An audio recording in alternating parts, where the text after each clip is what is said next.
मैं पुनः मन करता हूँ जो रात्रि के बच्चियां जो स्वागत के लिए हैं।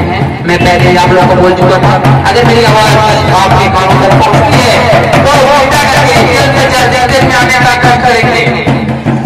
मैं पुनः मन करता हूँ जो रात्रि पाठशाला की बच्चियां हैं जो स्वागत के लिए, अगर मेरी आवाज आपके कानों तक पहुंचती है तो कृपया करके स्टेज में आने का कष्ट करेंगे।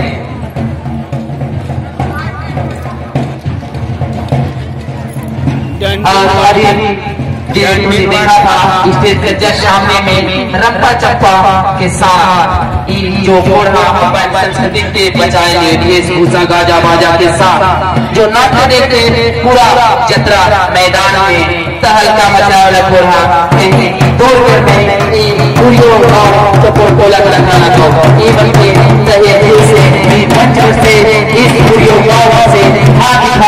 स्वागत और हार्दिक अभिनंदन करेगा।